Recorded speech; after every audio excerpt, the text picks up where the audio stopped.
This is the Influencer Entrepreneurs Podcast with Jenny Melrose, where I strategize with business owners on how to grow and scale their businesses to hit their income goals.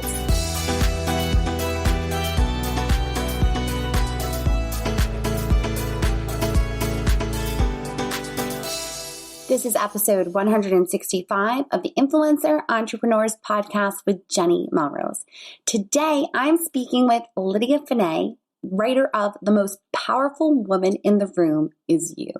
You are going to want to listen into this episode. Lydia is not only an author, but she is also the head auctioneer at Christie's and has some of the best stories I think that I have ever heard. One in which she shares that includes Matt Damon.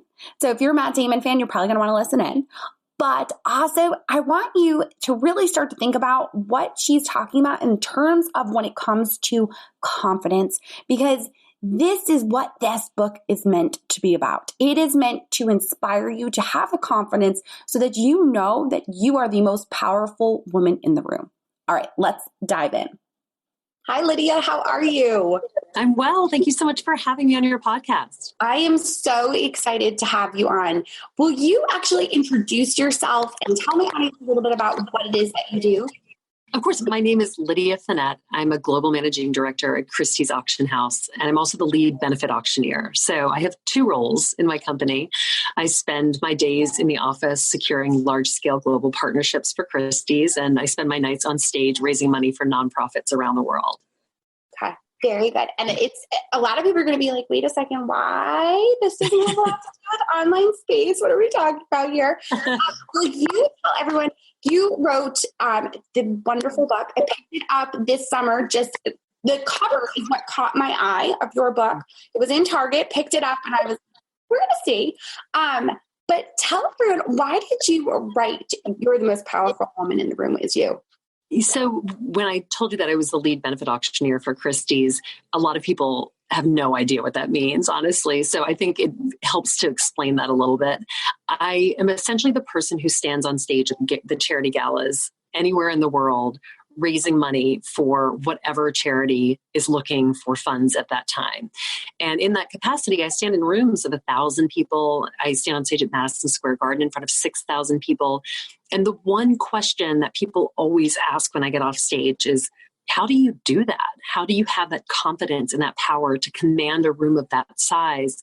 And where did you learn to do it? And I had heard the question enough that at some point I sat down and started to think, where did I learn that? How did this all start? And that was kind of the beginning of the book, The Most Powerful Woman in the Room Is You, because that's really how I feel when I'm on stage. And when I started to look back over my life and try to figure out how I got there, I realized there were a lot of stories and a lot of learnings that other people could learn from.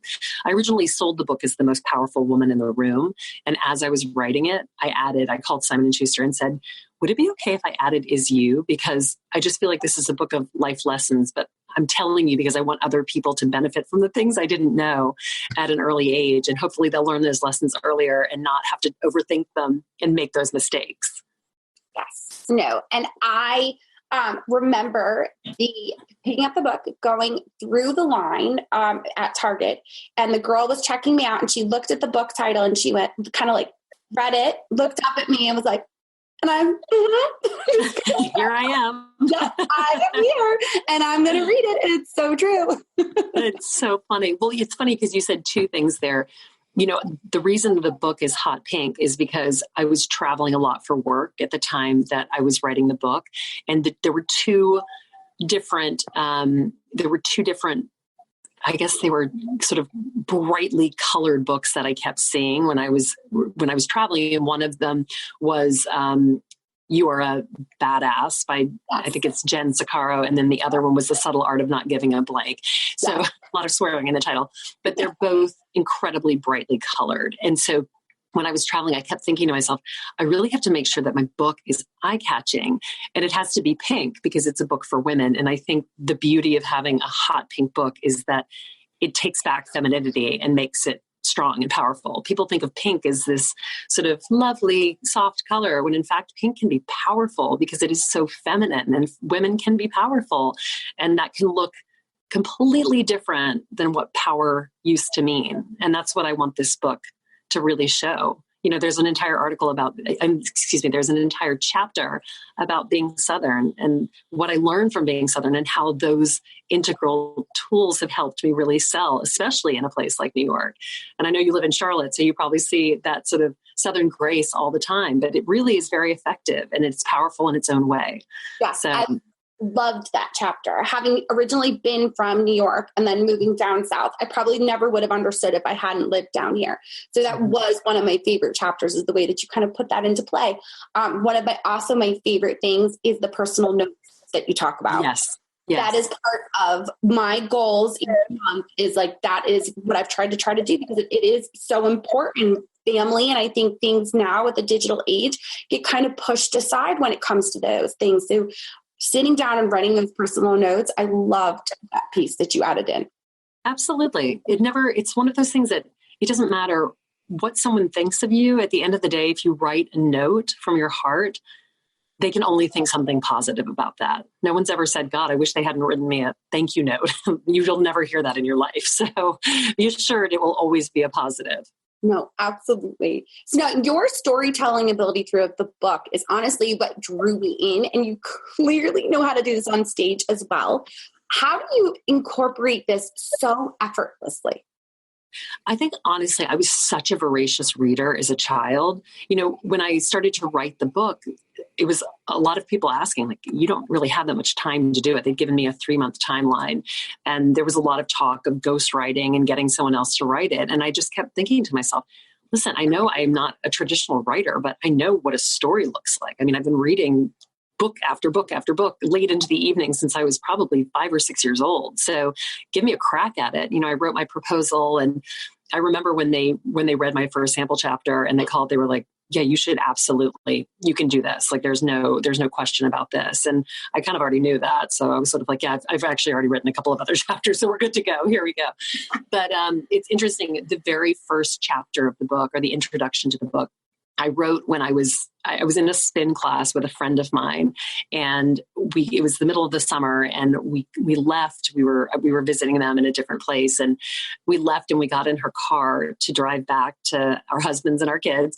And I had this moment where I said, can you just not say anything for 5 minutes? I need to write the introduction. And I wrote the entire thing on a piece of paper, start to finish.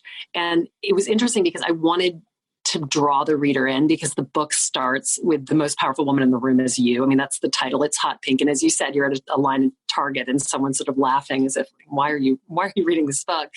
Yeah. And so I thought the first thing, it just came to me in this dark spin class, it has to be a question, which is why I start the book. You were curious, right? That's why you picked up this book. And I think that's really my entire writing style is about thinking through what is going to make the reader keep going. And I wrote the part on the first chapter about the first 10 seconds walking into an auction room on a plane, which if you could put me on a plane, I could write an entire book in a week. I mean, honestly, I write so well on planes. It's dark, it's quiet, you have that sort of white noise.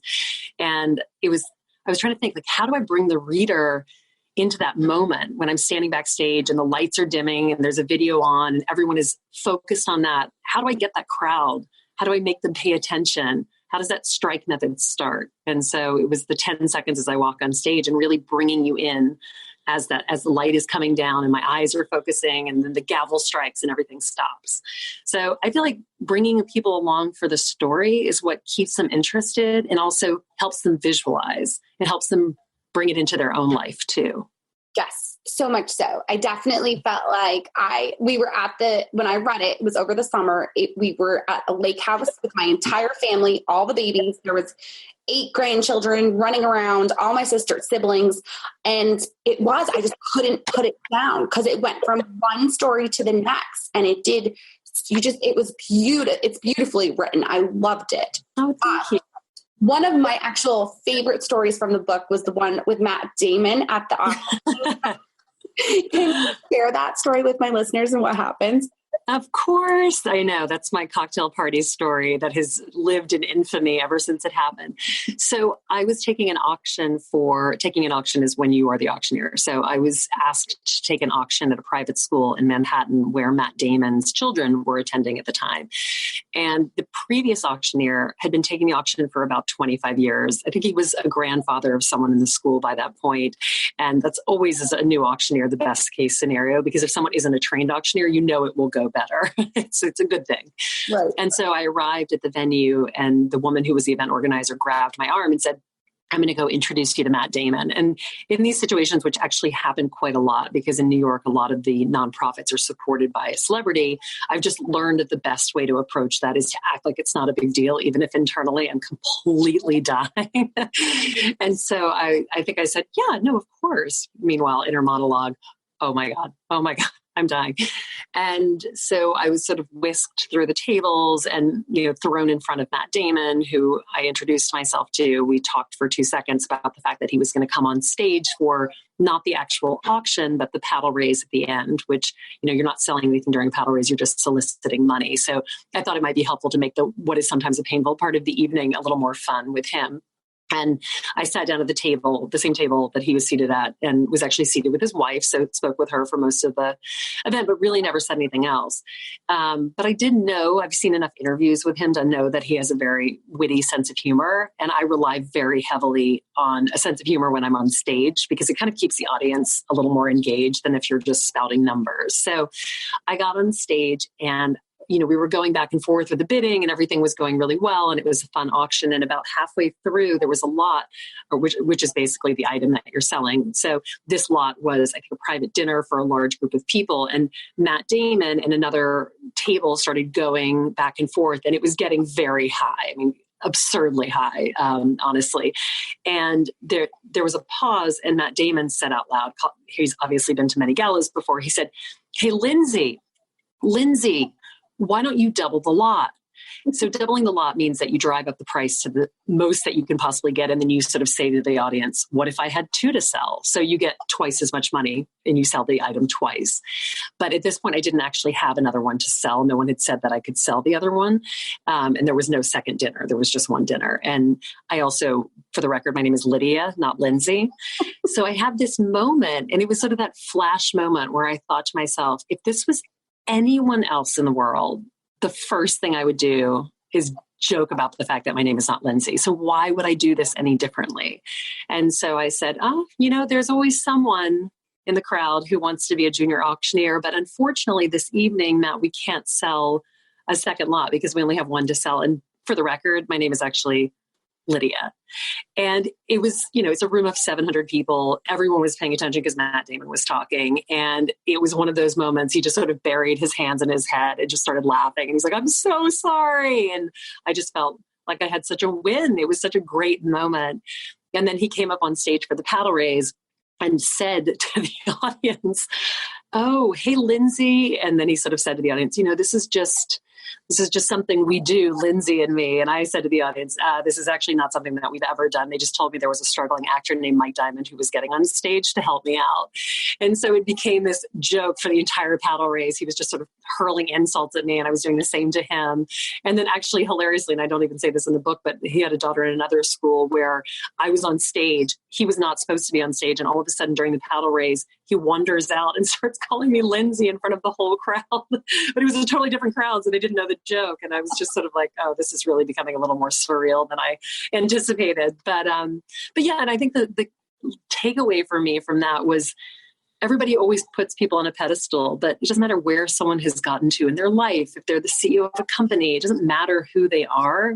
At the core, they're human. So if you treat them like a normal person, they will act like a normal person. If you approach someone with your preconceived notions of who they are and how they're going to act, and they're this amazing person, they're going to respond to that and probably draw back and act that part.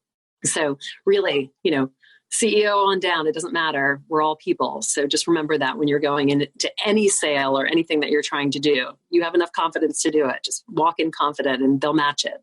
Yes. And I think that that's a piece of what you also talked about in the book. You talked about being able to ask for that raise with your employer. And I think that that's where it kind of comes from, right? It's that confidence again. Now, a lot of my listeners are entrepreneurs. So they're not necessarily asking for a raise from an employee. How would you say for like freelancers, entrepreneurs to kind of handle that? Well, I think the one thing, people always ask me is, how do I price myself in the market? How am I pricing my products? And I always say, I'm like, look, something is priced well when you're getting as much as you possibly can and doing as little work for it. So if you are selling a product and you are selling out every single time, then frankly, you should probably price it higher, because then you'll have to make less of them, right? So I always try to think, as it pertains to any kind of negotiating, when I'm doing any kind of salary negotiating or anything like that, if I go a little higher than I thought I was going to go in the first place, I probably am going to land closer to where I thought I was going to get. And I would say the same thing to your entrepreneurs. Like if you're going in to do any kind of negotiation, if you're going in to make a sale of any sort, think about what you realistically want and go higher. Always go higher, because there has to be some wiggle room, and you always have to be willing to kind of walk away. That's the other key to negotiation. You have to say to yourself, this is not going to work out the way that I want it to work out, and I'm not going to get this price. There will be someone who will find it, and there will be someone who will match it. And if you find that time and time again that doesn't work, then you're pricing yourself incorrectly. Right. No, absolutely. And I love that you talk about being able to walk away. Because you have, it's almost like laying that line in the sand. Otherwise, they're going to call your bluff on it. There's been plenty of times where I know that personally you lay that out there and they may walk away, but they may come back a year, or even 6 months later, whatever it might be.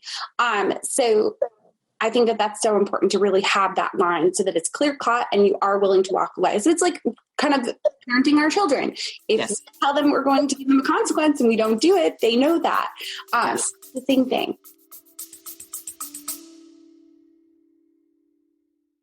Whether you're a seasoned podcaster or just thinking of starting a podcast, you need to listen to Buzzcast from the folks at Buzzsprout. Here we go! Buzzcast covers everything a podcaster should know, from marketing strategies and how to make money from your podcast to the latest and greatest tech and industry insights to keep you on the cutting edge.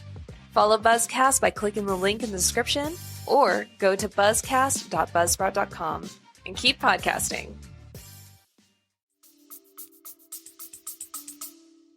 Absolutely. They definitely know that, by the way. Yes, no, they don't. They definitely do. You talked about the importance of networking in your book. What steps should someone take in order to find a group that works for them? This is like a huge piece, I feel like, especially for online entrepreneurs, because they're used to doing everything digitally. They're used to doing it on social media, whether it's Facebook or Instagram. So finding people actually in person is a struggle. I know it was for me. So what would you recommend? I think that the most important thing in networking, people are always looking for someone who does exactly what they do, right? That's the thing about networking. I remember saying to a woman who I work with in finance, who's one of our partners, I said to her, networking isn't really about who sits around you. Networking is about finding other people who don't do exactly what you do and accessing their networks. They may be like-minded. They may be someone who's vaguely in the same space. But what you want to be looking for is somebody who has a network that's going to help you broaden your network, not close the circle so that you're all talking about the same thing. Because frankly, then you're never going to grow, and then your network is never going to grow. So set yourself a reasonable boundary. A reasonable goal for how many people you want to meet over the course of the week. And either, if you're in a place where you need to be setting up meetings, set up those meetings. Cold call people. I do at least 2 informational interviews a week, if not more at this point, just from people who reach out to me over LinkedIn or friends of a friends who've asked me to reach out to someone.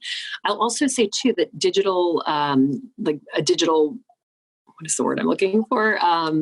Like a digital networking group to be. Exactly. Or for instance, like a LinkedIn or something like that. The beauty of something like that is it shows you someone else's network. So let's say that we have this call right now and we meet. I go into LinkedIn, I link in with you. I look through your LinkedIn profile and I realize that there are like 20 people that I would love to have in my network. I could follow up very easily with an email to you and say, do you feel comfortable introducing me to anyone on your network? And chances are unless I've done something horribly wrong in this podcast, you won't mind doing that. And I think that that is something that people don't often take advantage of. And that can be amplified through every social media site possible: Instagram, Facebook.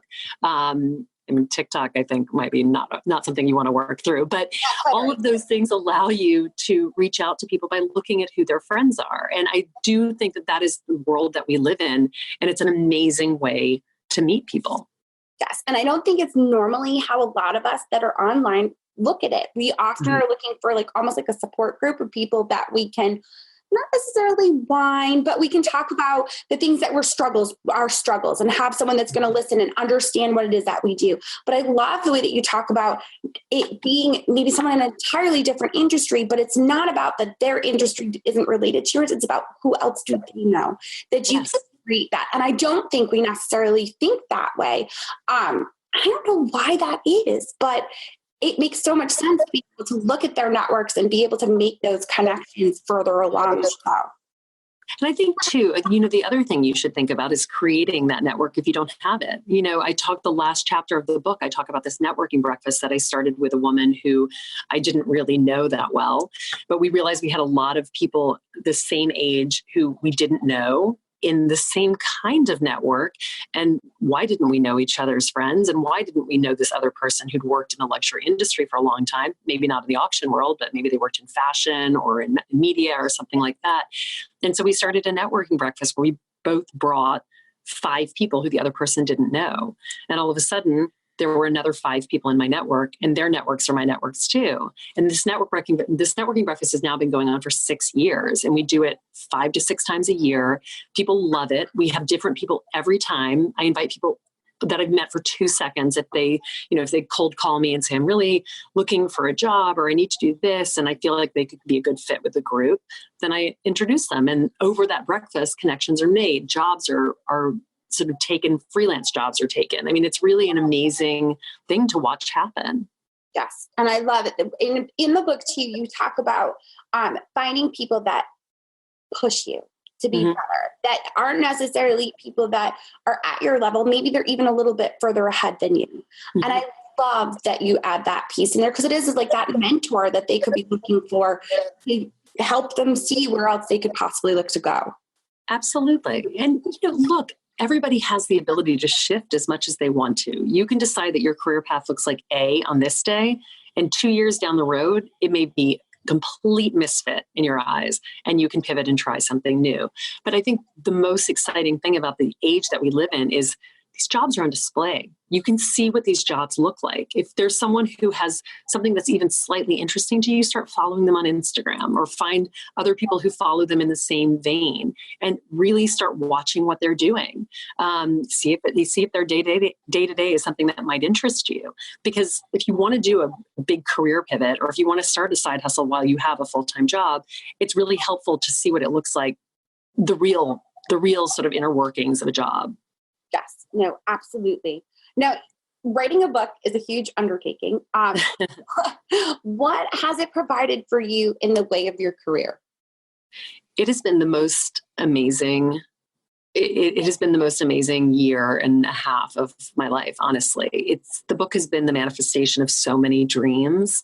And I just I just optioned it for TV and film this week, which is really exciting. So all of these things that I wanted to do over the years. I mean, writing a book, doing speeches. I do keynote speeches now, getting something optioned for TV and film. All of these things have come as a result of pushing myself to write this book.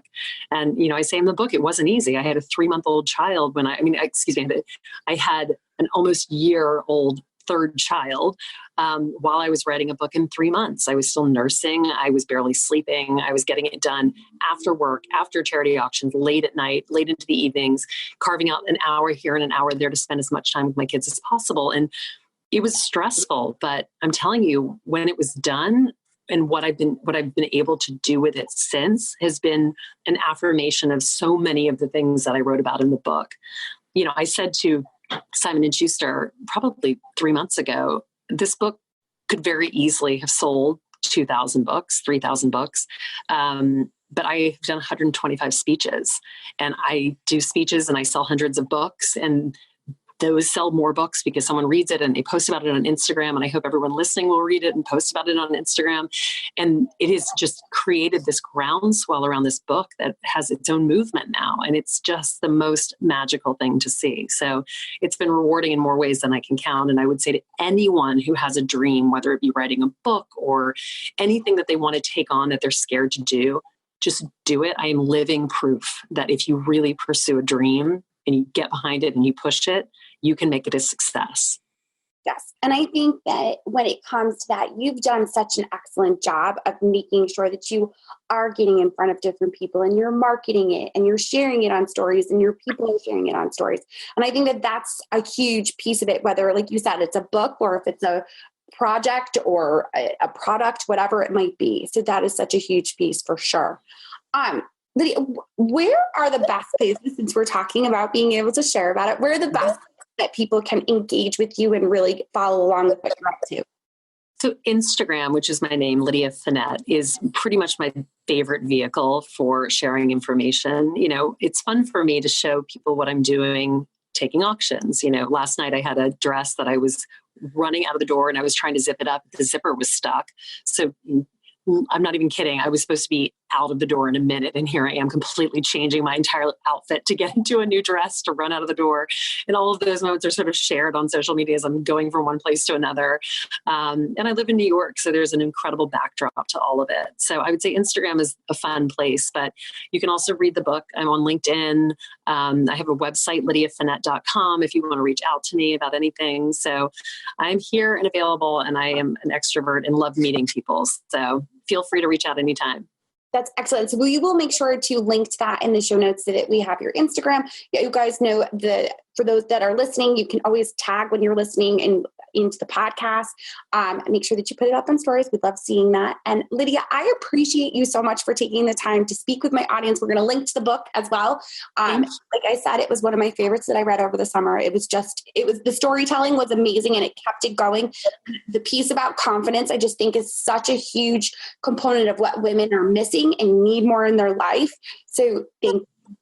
Oh my gosh, my pleasure. And thank you for having me on. I always appreciate a platform, and I love what you're doing. And I love that you're giving people the confidence to go out there and live their dreams. So thank you, Jenny. Of course. Thank you.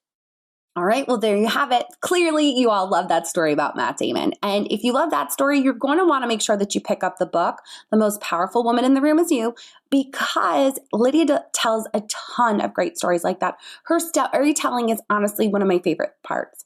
Now, one of the questions that I asked in this interview was about a book and the undertaking that it can be and what that looks like.